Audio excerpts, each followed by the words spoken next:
Greetings and welcome to our August KTN webcast. The year is going fast.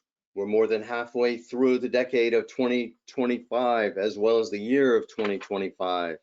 Welcome to all our listeners around the world live today, which it's always amazing how many people turn out live, especially on a Monday. We normally do our webcasts on Fridays, but due to a major announcement I've had to do a lot of Mondays this summer. And the major announcement is we're coming to you live from the new KTN headquarters in the Atlanta metropolitan area. For those of you who know this area, we're actually in a small city called Fairburn, Georgia, right outside of Atlanta. And for me, it's a huge advantage because it's only 20 minutes rather, about 5 miles, 20 minutes from the Atlanta airport. So no more connecting flights, and I'll be able to have all my miles on one airlines. I fly about 175,000 miles every year, but that doesn't give me the highest status on any one airline. So now I'll be the highest on Delta. Well, I gotta wait one more year to get that diamond status.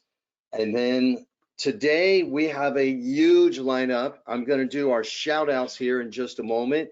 We have a lot of first timers. So if you're first time with us, I want to let you know that we do a real quick shout outs. We're waiting for the rest of our live people to get here. It also helps me get me in the mindset because I'm sitting here in my office studio looking at a webcam, and I imagine all of these fine people behind the webcam when I do the shout outs. I want to first thank our sponsors, Track, a TravelNet solution. We're super excited to be working with Track. In fact, if you are a Track client, you're going to see in coming weeks and months announcements where we're in discussions to do even more with Track to offer services to your clients. If you're not yet using them, the Track Pulse is a fantastic reservation CRM. So if you're using other systems like Revenate and you maybe want to get a second quote, I highly recommend Track Pulse.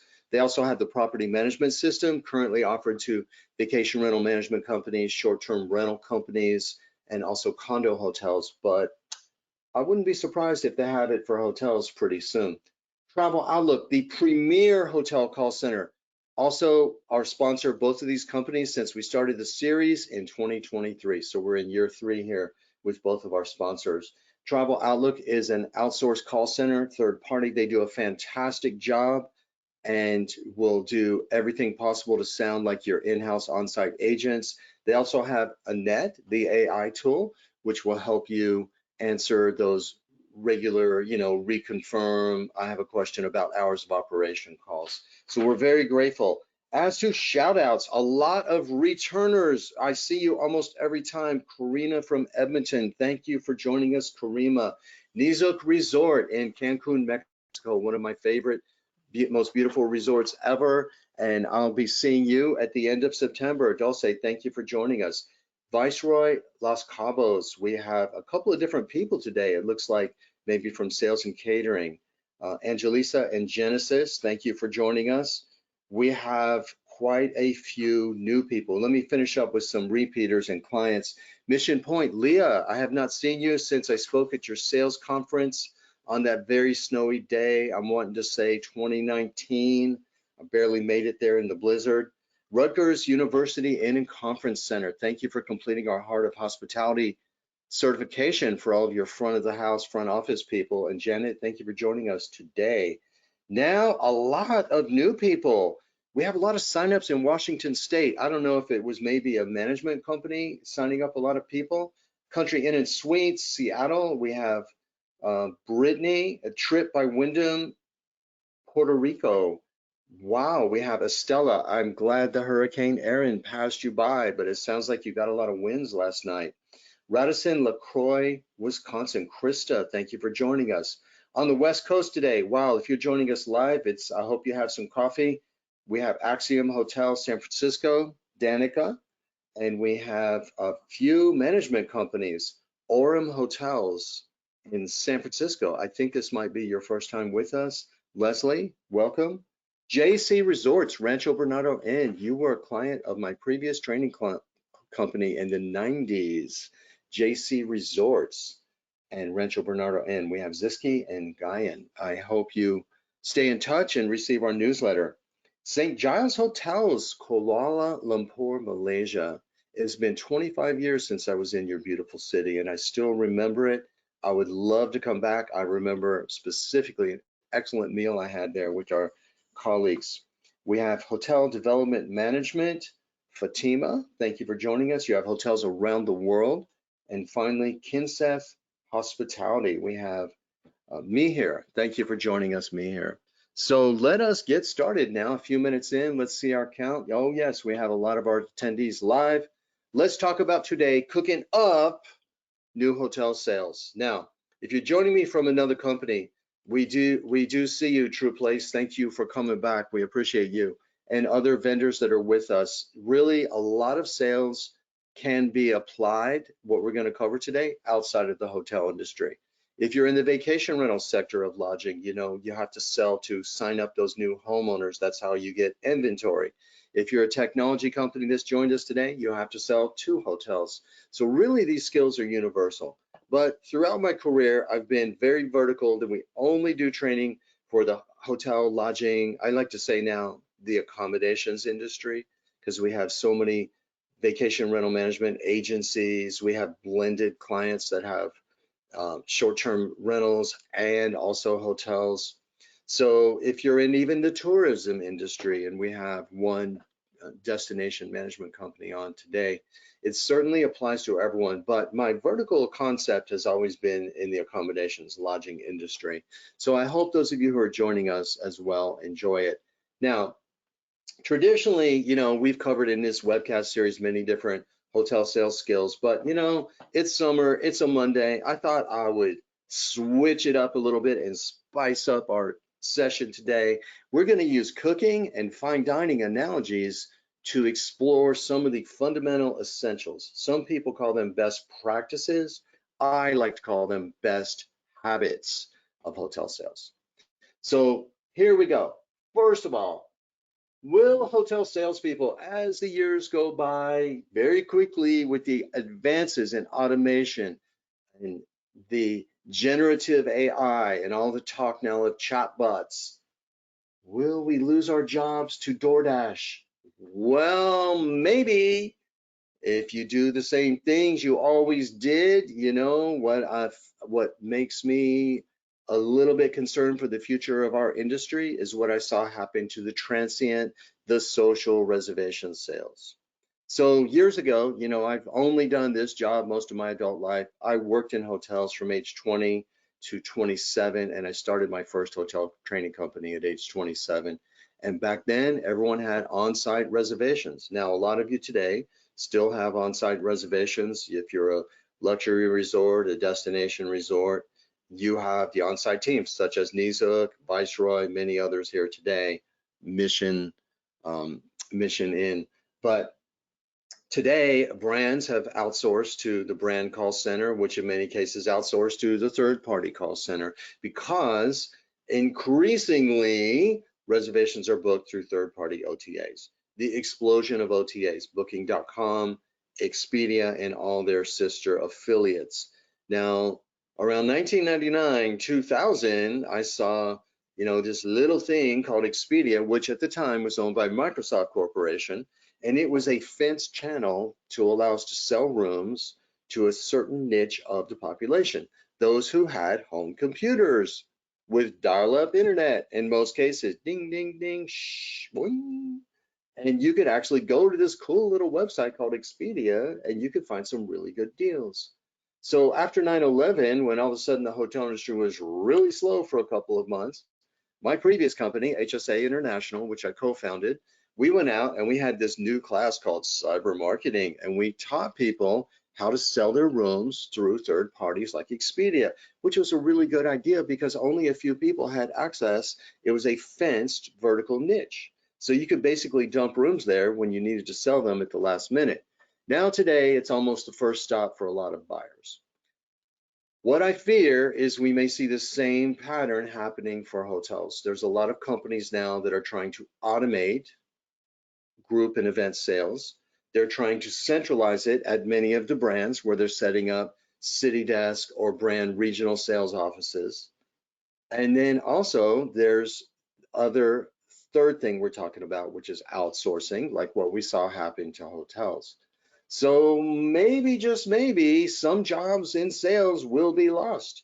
Now, I can't see you today, but last week I was in the Dominican Republic doing a sales training class for the wedding group and event sales team for a company called Majestic Resorts. And I looked around the room and I said, I don't know if I'm getting older or you're all getting younger, but I can't see you on webcam, but I'm going to guess most of you are younger than me, and some of you are a lot younger than me. And you may be thinking ahead and thinking, I love my job in hotel sales. I don't want to be replaced by the chatbot. That will not happen, ladies and gentlemen, as long as we move our sales processes from fast food to fine dining. And I'm not just saying you have to be selling a room hotel like the Rancho Bernardo with us today, or the St. Giles, who has joined us, luxury hotels around the world. You can have a mid-scale hotel with a fine dining sales process. Okay. You can also have the luxury five-star hotel like the Nizug or Viceroy Los Cabos, and you could potentially have a fast food sales process. So it's really today about the process of fine dining and hotel sales, not fast food. Let's get more specific. But first, let us review what's happening. Hotel Planner, a lot of you know of this website. Some people in hotel sales groan when I show this slide because they feel the leads that come through are not that great. But as of the last time I checked their website, you could actually go and book a group through Hotel Planner. Now, a lot of you are already on Groups 360. You may not be getting leads yet, but last December, I had just heard that Groups 360 had launched an online booking process for, small to medium groups and again, events. And I hadn't really encountered anyone that had received any action yet. There I was at an Embassy Suites hotel in Central Florida, and the salespeople, it was actually a Monday too, and they said, when I was talking about Groups 360, they said, we just got our first group booking today. So if you just live in the world of fast food sales, a lot of these jobs will be automated, centralized, or outsourced. Look who has invested in Groups 360: Accor, Hilton, IHG Hotels, and Marriott. And then, of course, these companies here are the ownership groups that invest as well. So automation is a huge trend right now. The fast food sellers of groups and events that just take the dates, number of participants, how much space and event space, here's the price, plug it into an e-proposal, click send, no follow-up. That is fast food sales. And if you do fast food sales, I'm not saying it's going to happen tomorrow, but in the long game, think about how much longer you're going to be working, how many more years you have in your career.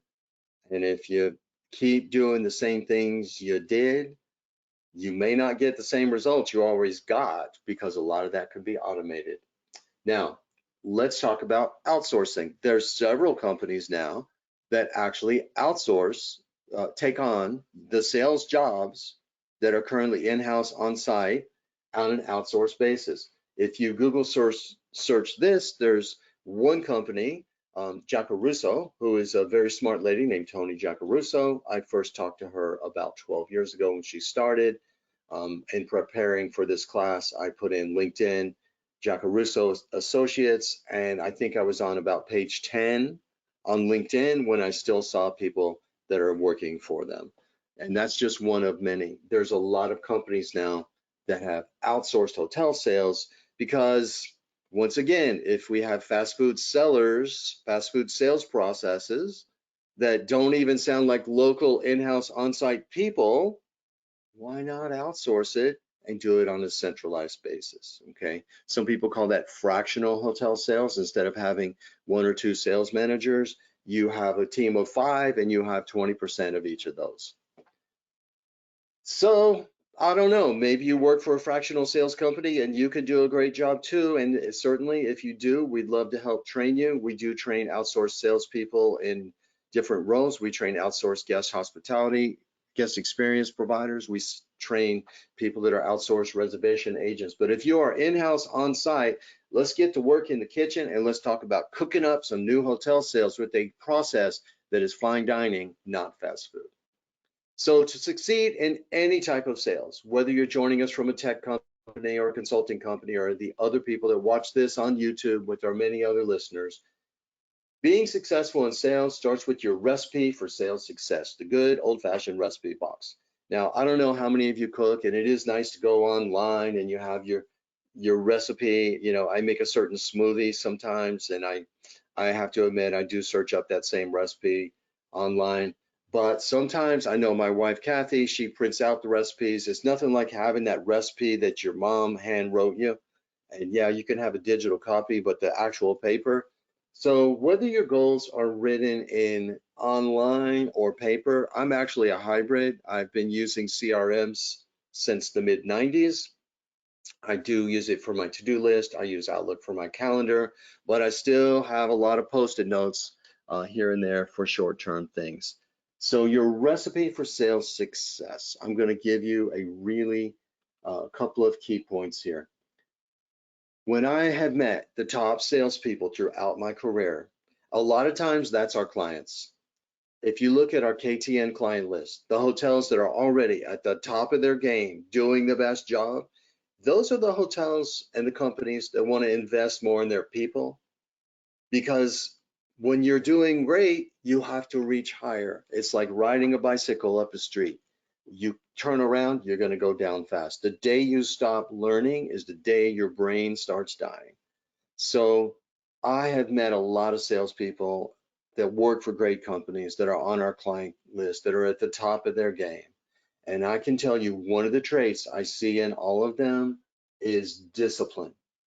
Now, I would even go as far as to say that sales success in today's world, with all of the processes we have to look at that we're going to cover today, with using the CRMs, with using personalized apps in a way that we use tech to touch, require, if you had to choose between discipline and sales skill, now of course it's ideally to have both, but I would skew a little bit 65% discipline, 35% sales skill, rather than 90% sales skill with 10% discipline.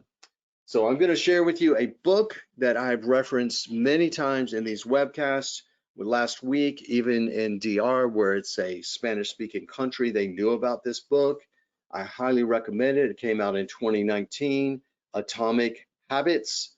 Thanks to my friend at Romy, my friends at Romy for recommending this book. I love this book. You know, I started reading it and I picked it up on a plane. I thought I would just crack it because it was actually sent to me as a gift, and ended up I read almost the whole thing on one flight. Now, I will tell you why I think that book is so great. Having sales habits that you develop in your career will make you hugely successful throughout.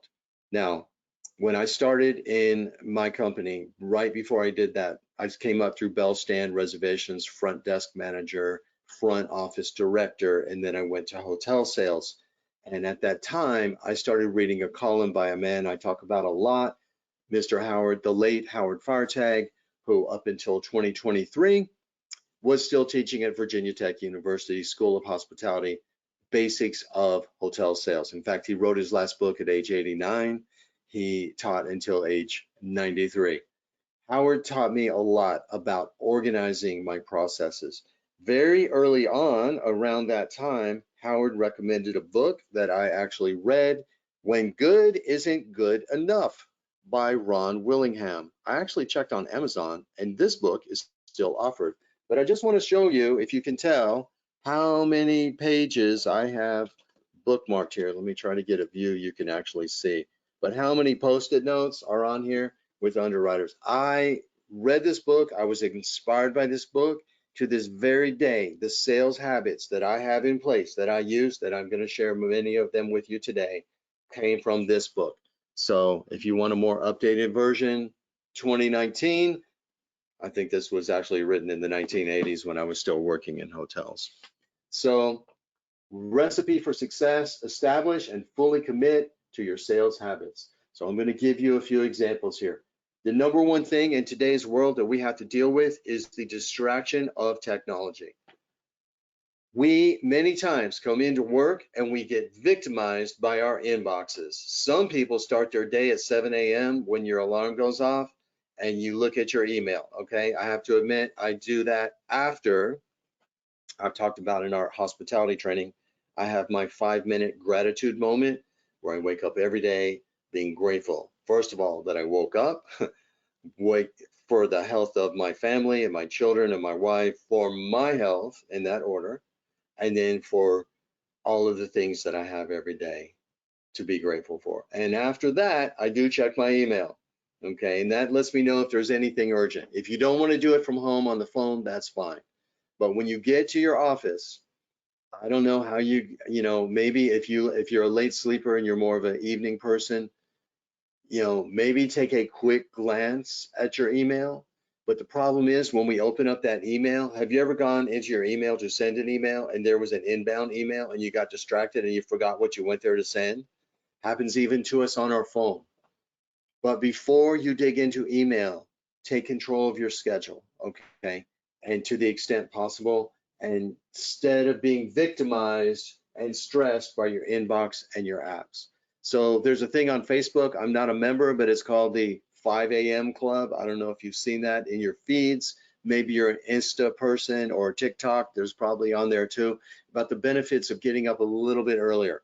Now, I know some of you have young children at home, some of you had dogs that need to be walked, but maybe turn off those reruns at night, binge watching, put an episode off for the weekend, go to bed a little earlier. You need your rest, get up earlier and have that 30 minutes of organization time, okay?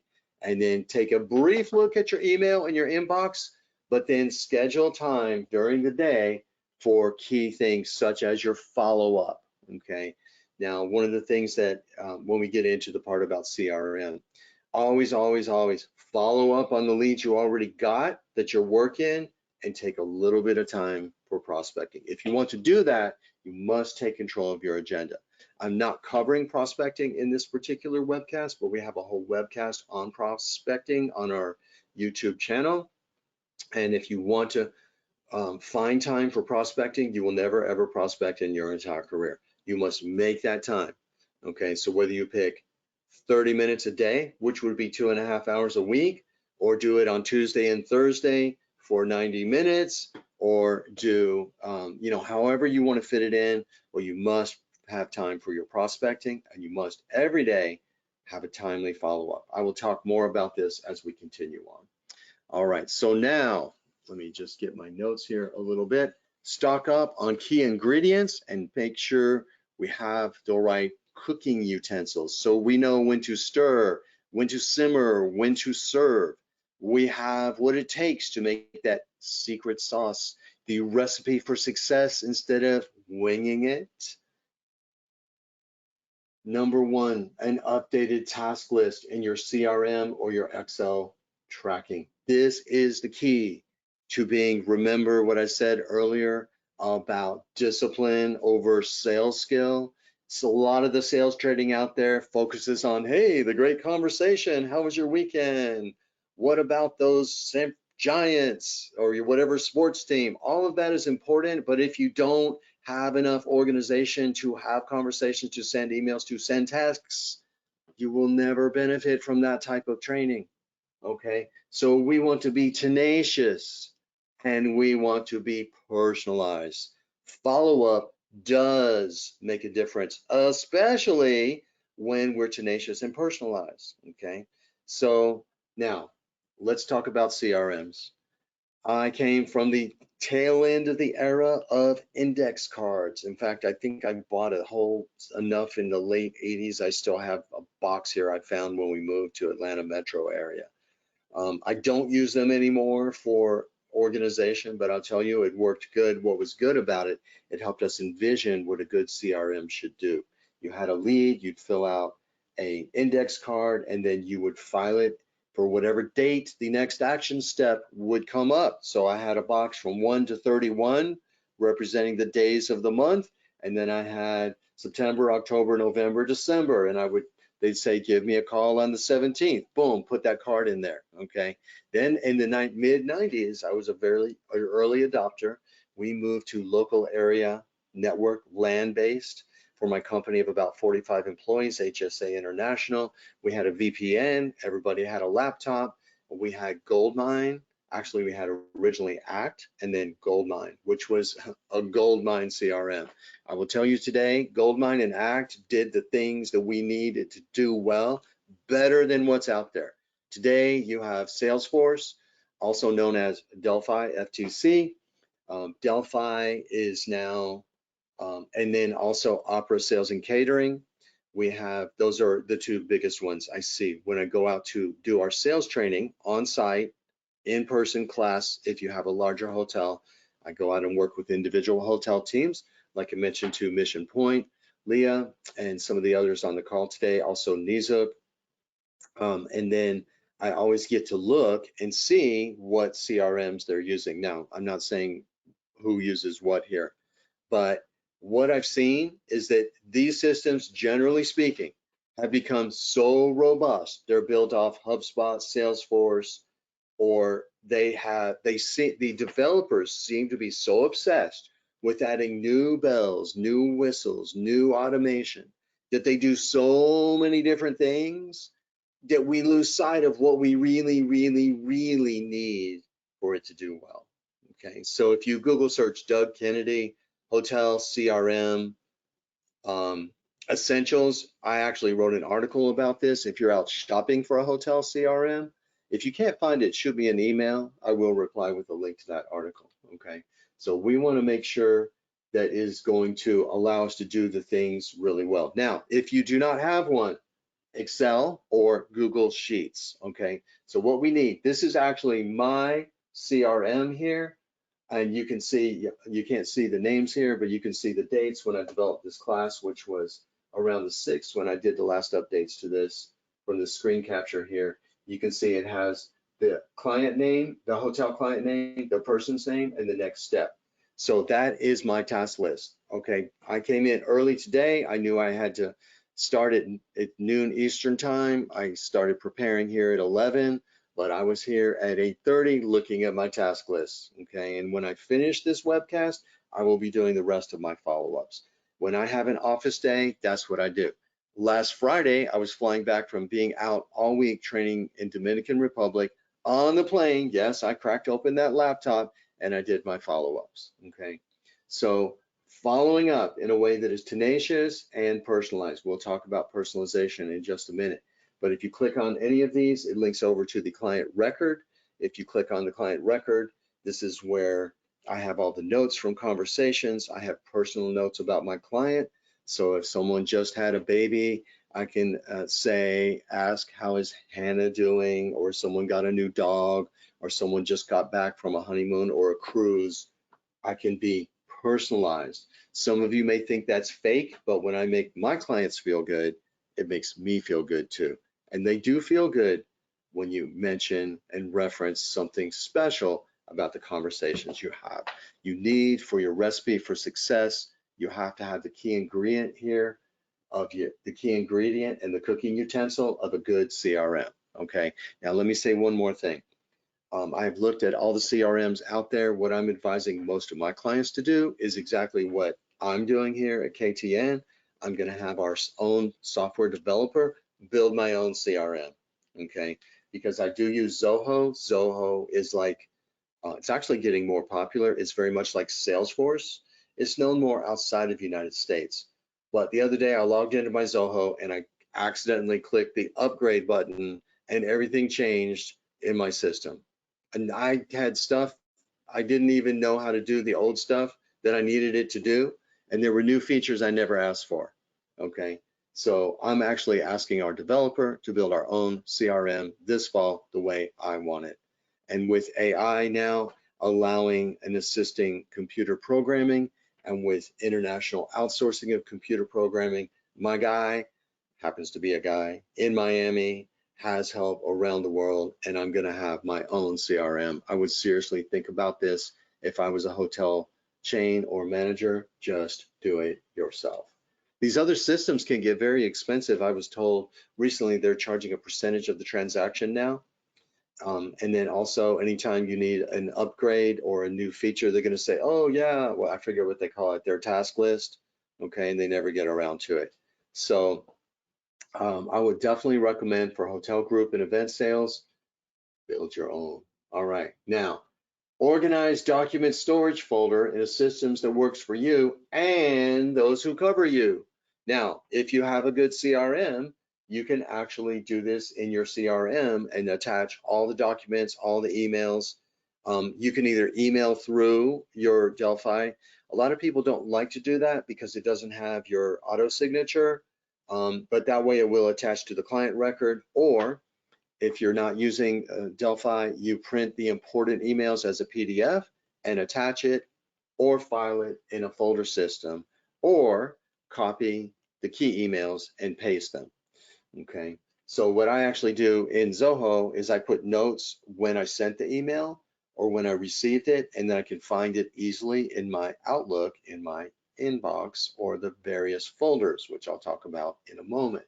But document storage, you need, whether you use the Google Docs or whether you use OneDrive or whether you use a different file server, the file servers that you have that are personal to your company.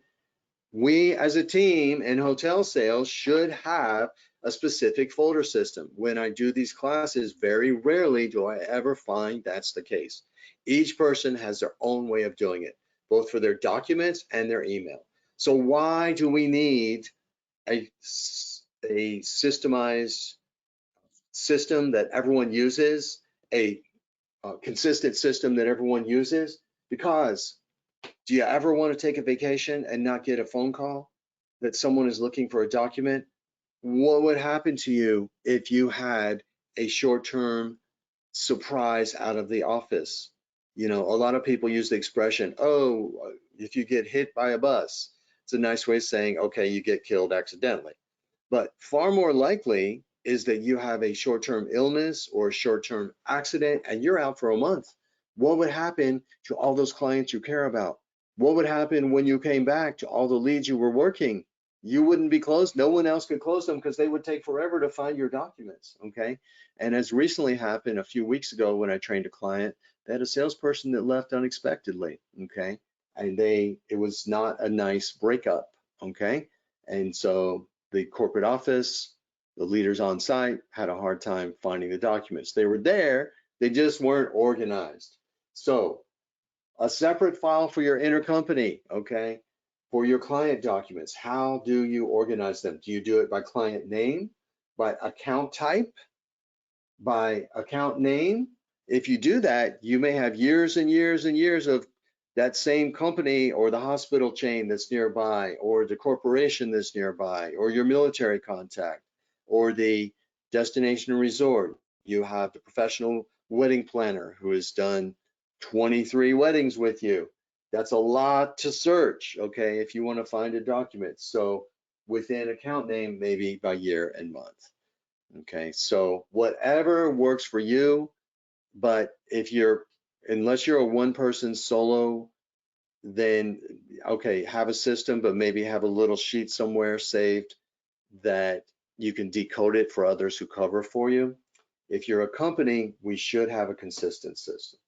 All right, now let's talk about surprising and delighting with amuse-boucher. I hope uh, Boucher. I hope I'm saying this right. My Francais is not that good.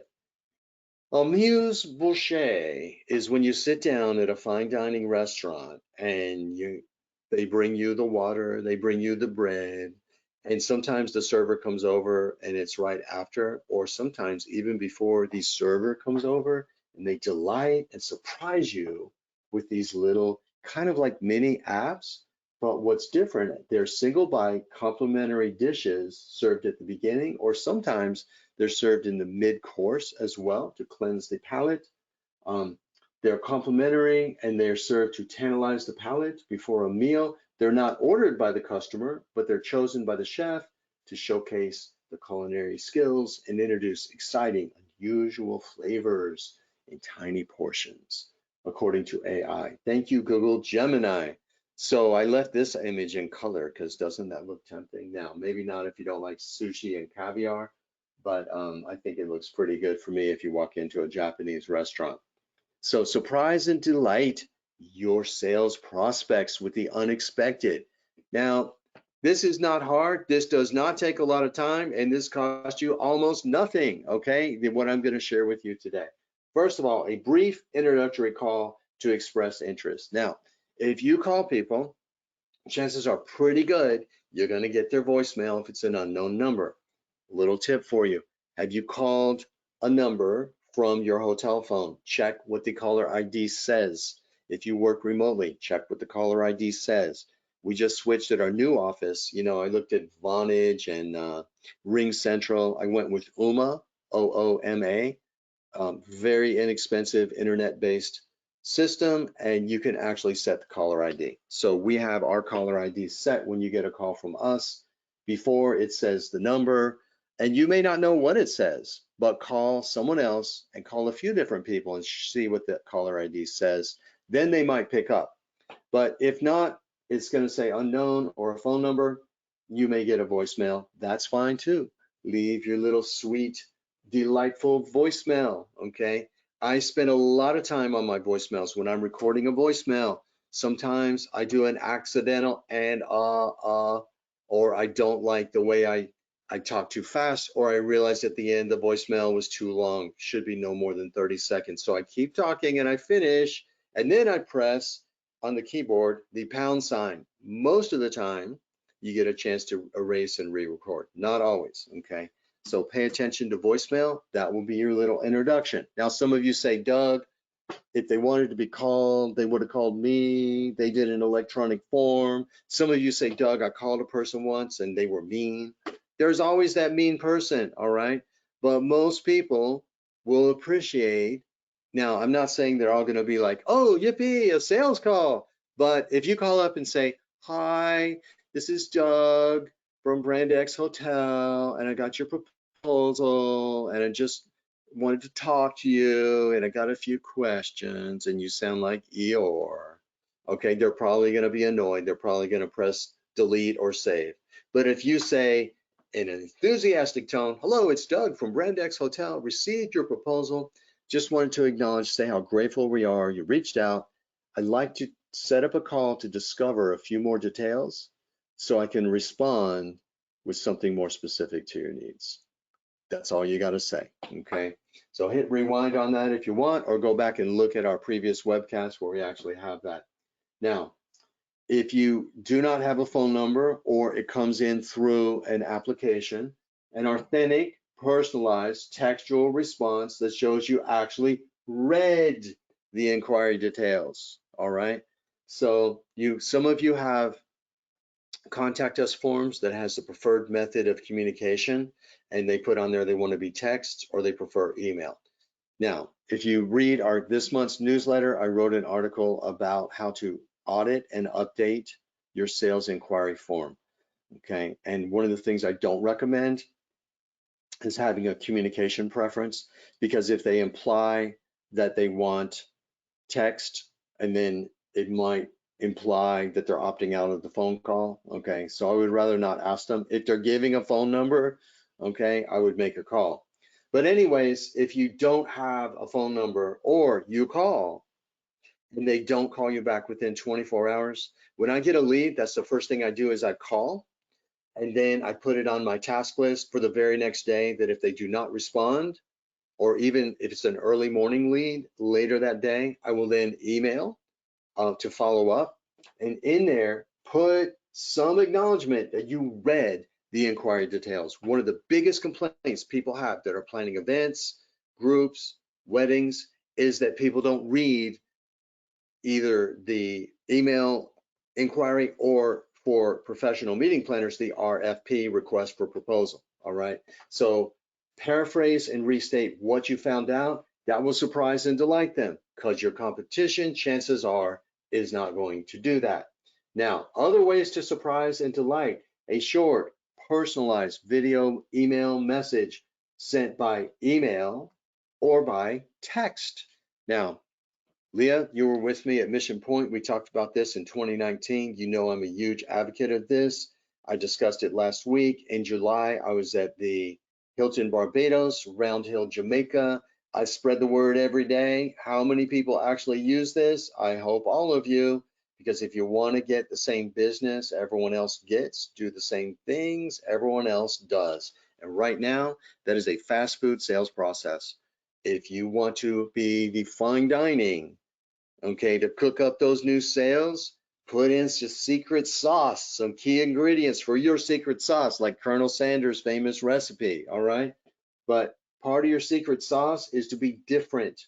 Now, get started, go to Vidyard. Vidyard has up to 10 video emails. You download an app on your phone or do it from your desktop, and you can have up to 10 video emails on their free account. Now, problem is when you sent 10 people a video email and you want to send an 11th, you have to delete one of them, okay?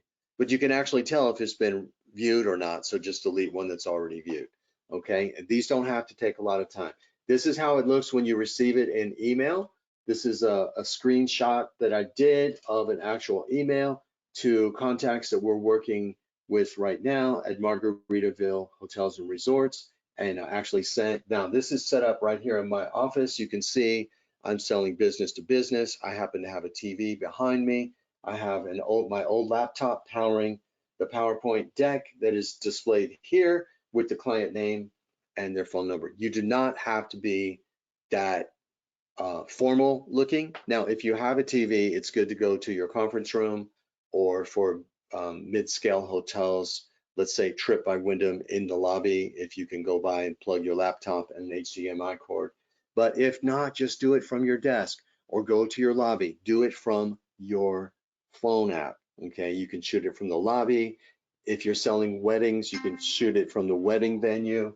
And these things, if they're around 30 seconds, and they can tell it's personalized, they will get viewed. And let me tell you, people will respond. All right.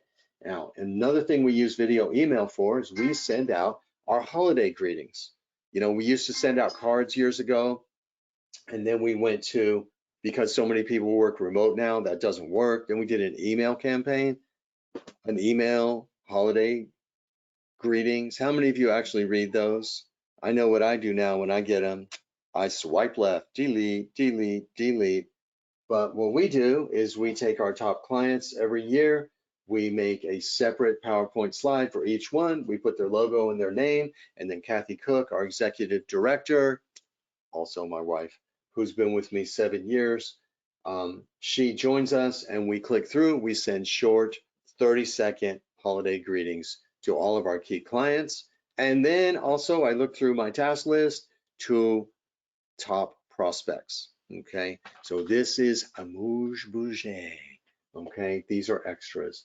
Finally, a couple more easy ones. Personal handwritten note. If you're dealing with brides, if you're dealing with family reunion planners, if you're dealing with people that came for a site tour, site inspection, you actually know where they live. Spend, I don't know, stamps are getting pretty expensive, but if you're selling a 5, 10, 20 euro event, I don't know how much stamps are in Europe, but in the United States, I think, what is it, 70 cents now? And you can actually really impress someone with a personal handwritten note, okay? And then finally, freeway, good old-fashioned camera phone, okay?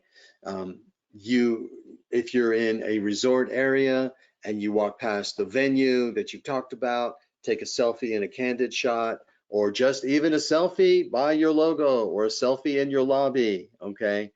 And say, thinking about you, send the picture with you waving, saying, thinking about you. Let us know what we can do to win the opportunity to host your event, okay? So these things are very cheap. There's no cost to this one, very easy, but they show heart. This is fine dining of sales process, okay? Now, some of sales essentials as we round the clock here towards the end of the hour. Find out what they want to eat. When someone comes to your house, I don't know, maybe you have the favorite dish that you always like to cook, but maybe you want to find out, are they vegan, gluten-free? Do they like spicy? Do they like seafood? You know, we have all these different preferences. So when you're cooking up sales and you have special recipes, let's find out what they want to eat. This makes us stand out. At fast food, you know, I actually came back from in Dominican Republic, and the Taco Bell there, they had 13 items listed, and you couldn't order like a burrito and a taco. It was like 1 to 13, okay? And that was the fast food. There was actually a guy in front of me that wanted to do a special order, and because of the language barrier, they had to call the manager. It was very confusing. That's what fast food is all about. I think even here in United States, when we moved from Florida to here in Georgia, we ate a lot of fast food, driving the two cars up separately. And even Arby's has, you know, number 7, I want a 5. That's fast food, okay? But fine dining, we actually find out, what do you want? And yes, our hotel will stand out. We will accommodate special tastes, preferences, dietary restrictions, okay? So how do we find out? First of all, listen. When you start in a sales call and you actually have a conversation, the first thing is let them talk, okay? And then when your people are talking, slow down, loop it back. When they make a statement, before moving on to the next question or making your own statement, just take a moment, pause, and loop back what they shared with a comment or an additional short question. This is just being present. I actually did not invent the term loop it back listening. I read this in an article about psychology in the New York Times app, which I love to read in the back pages, and loop it back. You know, we have to slow down. We in the United States were really bad for this. I haven't seen it too much in other countries. When we go up to people, we say, "How are you?" "Good, that's good. Good to see you. How's everything going today?" "It's good, very good. How are you?" "I'm good." "Okay." But we got to slow down. We got to be present. In our hospitality classes, we talk about eye contact, smile, be present. People know when you're present. It's very hard in today's world when we have texts going off. We have Delphi alerts going off. We have our phone beeping. We have people that email us, and if we don't respond quick enough, they text us, or they text us. If we don't respond enough, they email us. It's very hard, but be present. This is one of the reasons I like encouraging meetings on webcam. If you've been in our other sales programs, we talk about using Calendly or BookMe, which is the Outlook version, to actually be present with people and to make those connections so you can actually see them face to face. We're not covering that in this class. Check us out on YouTube. We talk in our other sales classes about using Calendly or Book with Me to get people to schedule time with you, and then integrate that with your Teams or with your Zoom or whatever program you use, okay? And then when you talk to people, pause and loop it back. So let me give you some examples. Yes, thank you for taking my call. Yeah, I'm actually helping my daughter find a venue for her wedding. Oh, very good. How nice of you. How many people? What's the theme? How many rooms do you need? Do you have a budget? Okay, no, let's pause and say, "Aw, how nice of you." Pause. It doesn't take but an extra 5 seconds.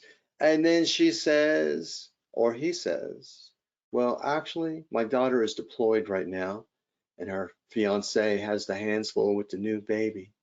Now we can go, "Oh, again, a new baby, first time grandparent." Okay, now if you're around my age group, you can say, "Oh, I just became a grandparent," or, you know, "No, I'm still waiting on my grandkids," or, you know, make a human connection. Now let's do a meeting one or corporate group. So yes, thank you for taking my call. I'm just trying to find a location for this year's top sales leaders retreat, golf outing, whatever it is, incentive travel, right? This year's top sales leaders retreat. Okay, very good. How many salespeople? How many room nights? Are they bringing spouses? Do you want activities? Do you want to have something on site? How many nights is it? Is it each pay's own, or is it going to be a group rooming list? Okay, let's pause. Oh, wow. Okay, I'm sure that's no small task. Well, actually, our VP of sales usually plans this, but he is out on paternity leave right now. It's my first time. You know, there's a lot written right now about the changes in the meeting planning, the buyer side of our industry. We have a lot of the talent left in 2020, 2021. People retired early. People found other careers. They made a big life changes. And you have a lot of people now that are first time planners. This has actually always been the case. And up and coming companies, you have the sales admin or you have the first year college grad, you know, that they're responsible for investigating and planning. And they have something called FOMO. You might know FOMO, fear of missing out. FOMO is fear of messing up. So you actually discover some really important things when you loop it back. Now, let's also talk about finding out what the people you're cooking for like to eat. First is listen, loop it back. Secondly, to ask the right questions, but avoid using those standardized the questions that everybody else is asking that you learned in the sales training that was written in the 90s or the 2010s that hasn't been updated, okay? And that everybody ask the same question. If you want to get as much business as everyone else gets, do the same things everyone else does, ask the same question everyone else asks, okay? But, or if you want to be different, use the examples such as what we're going to give you a few of today. Now, when prospects decline your Calendly link and they don't reply when you say, hey, I'm here the rest of the week, I'm available at these times, they don't return your phone calls. Again, what I do when someone lead comes in, I call.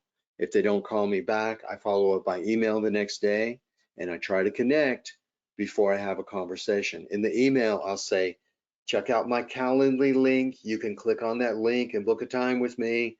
Then I trace it out for maybe 1 or 2 more days. If they don't respond, then I go ahead and do an initial proposal because you don't want to wait too long, okay? But if I don't have enough information, I email back questions, okay? Sometimes people do an RFP form on our Kennedy Training Network website. Hi, I want a sales training. I need a sales training for my team, okay? And I call, they don't respond. I send Calendly. Well, usually they do respond because I leave a good voicemail and I send the Calendly, but sometimes they don't. I'll then say, I'd be delighted to respond, but if you can send me a few more details that will help me, how many people, what is the experience level, what segments, etc. Okay. Now at that point, if they don't respond with that, I will go ahead and send a proposal. But avoid generic questions. This is why people get annoyed with salespeople and they don't want to talk to us because we sound like fast food servers. Walk me through your dream wedding, okay? What are you looking to get out of this event? Where did you meet last year? Oh, very good. What is the theme of this year's event or meeting? Okay. These are generic, but we want to be authentic. Tell me more about your guests. This works great for weddings and it also works great for other types of meetings as well. Sorry, other types of meetings, conferences, groups, or also social events like weddings. What's your biggest concern as you plan this event? This one is really good to use when you're talking with the meeting planner who's answering to her boss, and she is very particular, the boss, okay? Or based on last year's meeting, instead of saying, where'd you meet last year? Very good. Based on last year's meeting, is there anything you would learn or do differently? And then they're going to say, well, last year we met at the Wyndham or the Marriott or the Hilton or the Sofitel, right? And so instead of just saying, where'd you meet last year? Was it good? Good. How'd it go? Good. Yeah, it was good. What would you do differently? Okay. And then are you give them some either or. I thought this was a really good one I got from one of our clients a couple weeks ago. Are you looking for glitter and diamonds or more Caribbean chill out theme? Okay. These are creative ways that we can be different. And that's what we want to do when we're fine dining, when we're spicing up our descriptions, okay, which leads us to the next and our final point. Spice up our menu descriptions. Don't make your culinary delights sound like a fast food menu, okay? I love this photo here. He's explaining the server who talks with his hands, who's explaining. I love how servers do this. I wish I could imitate it better, but you know, culinary people have culinary language and they have the way of making that dish, describe it in a way your mouth is literally watering. Yeah, I want that, okay? Now again, you don't have to serve luxury, ultra luxury hotel to be a fine dining sales process. You could have a very nice mid-scale hotel or even the small B&Bs that are with us. Yes, Brampton Inn, we see you. Greyhaven, we see you up in Maine. Hope you're enjoying the end of your summer. And you could talk about a five-star fine dining sales process with a hotel that is not a traditional luxury hotel that doesn't have you know, the spa and the pool and all these other things. It's all about how we describe what it is we're selling. Okay, so descriptions that allure, that entice, instead of listing, informing, notifying. We're a 327 room hotel. We have 10,000 square feet of meeting space. Our ballroom will accommodate 500. We have a boardroom, we have a breakout room. What? That sounds like you want number 1 or number 13. It's Taco Bell. Tell me what you want, okay? So let's do a little work on descriptions that allure and entice instead of listing, informing, quantitative. One of the things I heard on a site tour once when I was working with a hotel chain, and this was actually in their scripting, like, oh, and here in the bathroom, we have, I think it was 5 fixture bathrooms. I'm like, what is a 5 fixture bathroom? Okay, and I think it had, you know, the regular toilet, the bidet, the shower, the double vanity sinks, and also the tub. So I guess it was a 6 fixture. But unless you're an architect, you probably don't know what a 6 fixture bathroom is.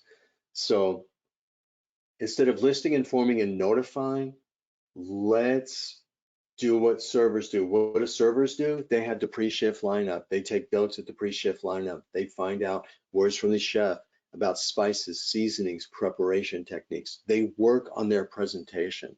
We don't do this enough in hotel sales. We wing it. Okay, and if you're serving wings and you throw some barbecue sauce on there, hot, medium, mild, okay, you can be Wingstop. But if you want to be fine dining, read the copy from your website and your social marketing campaigns. Now, if you really want to spice it up, do what we do when we do our promotions here. Thank you, Julia Kennedy, our marketing coordinator. We actually use AI to spice it up. We'll take the descriptions that I write when I create the theme of the webcast. She puts them into AI. Now, we also log into our own AI account, so our AI gets to know us and it knows our style and it will spice up the menu descriptions. If you found us on LinkedIn promotional ads, if you found us in our various publications we promote, those were enhanced by AI. So go to your website, either copy and paste words that have been used in phrases, and then use AI to spice it up, and then practice using those, okay? That's how we sound good. Now, a couple more here. Avoid choice overload. FOMO, fear of missing out. Use needs-based recommendations, suggestions, and endorsements. You can see what this server is doing here in this photo. He's saying, what do you recommend, Mr. Waiter or Ms. Server? Well, what do you enjoy eating? Do you like spicy? Do you like seafood? Do you want a big meal? You want something light? Okay, what is it you want? And then when they find out what you want, they're going to use needs-based recommendations. If you like spicy, I could recommend this dish. If you want a light meal, try this. If you're an adventurous eater, I highly recommend the chef's special tonight. Okay, so these are all the different ways we spice up our menu descriptions. You can also, again, find content at our other webcasts on each of these specific topics. Finally, our last slide before we do our recap and our goodbyes. Quote those rates with confidence. Present the check with a smile. If they're coming to your restaurant, nobody expects to eat for free, okay? Now, the thing is, before they contact your hotel, or your accommodations company, they pretty much have an idea of the price, either by your brand name or when you do a Google search, it lists the whatever the latest rates are right there. Um, so have confidence. Convince yourself your rates are worth it. If you're in ultra luxury and you're new to this job, that's one of the things we have to do. We have to put ourselves in the reference point of the buyer, not as the seller. And then trust your revenue manager's decision, both on availability and rates. There is a time where we have the right piece of business, but it's for the wrong dates. And we have to go back and ask them to move or maybe make some changes, or we have to deny that business. And you may be wondering why, but revenue managers today have a lot of data and they have a lot of, that's an area where AI can really help us. So trust them. Your salespeople, sorry, your planners, professional planners, a lot of them used to have that revenue manager's job or had, I'm sorry, used to have your sales job. And they'll say, here's how to sell this, here's how to sell our, here's how to sell the idea of taking our group to your revenue manager. So they actually know your side of the job because they used to be a hotel salesperson before they became a professional meeting planner. Okay. But say, yes, these are the rates. Normally the rates are up here, but now we have this rate. That's called rate framing. These are all things we've discussed previously. Well, as we round our corner here, finishing up our hour together, cooking up new sales. I hope you got some new ideas today to spice up your menu descriptions, to serve up a sweet tasting sales process, to avoid being fast food sales and instead be fine dining, whether you have 5 stars, 3 stars, or not even star rated. There's always we can change up the process so that we bring the people back at the center. And if you do that, yes, the future will show automation, technology will continue to grow, and there are a certain number of businesses, of hotels out there, a certain amount of business for a certain amount of hotels that people may go and book. But there's also a lot of people that instead of clicking through to book on Groups 360, they're going to say inquire, question. We're still going to have, you know, like we have with Cvent, a chance to go out there and reach out to people. If you're on Wedding Wire, the Knot, same thing. At the touch of a few buttons, click, 10 salespeople are sent scrambling, okay? And we have so many leads. We have to have the recipe for our success. Good sales habits. Don't be a victim of your inbox. Take control of your day every day, and then follow up tenaciously in a personalized way. I hope you've enjoyed our time. Now, I want to mention today that we also have the webcam coaching for anybody who is wanting to grow in this area. We have Kathy Cook does this live on webcam. It's $4.95 per person for your initial session where you meet with a KTN colleague, you do a role play sales presentation, and then we actually critique you at the end. And then you come back a couple weeks later and you do another sales coaching and you get your written assessment. All right. Keep us in mind for next, we rotate back to hospitality, creating extraordinary hospitality daily. And then we get in October to hotel spa reservation sales, a couple of highly specialized areas. Find us on Spotify and YouTube, and please keep us in mind for training. If you're one of our corporations joining us today, I'd love to come out and speak as a conference speaker. We also do mystery shopping and scoring of recorded calls. Thank you so much for joining us here from the Elancho metro area for the first time. Happy Monday to you that are watching us live here in August. And for those of you watching us on replay, I hope you tune in to the Kennedy Training Network YouTube and Spotify channels.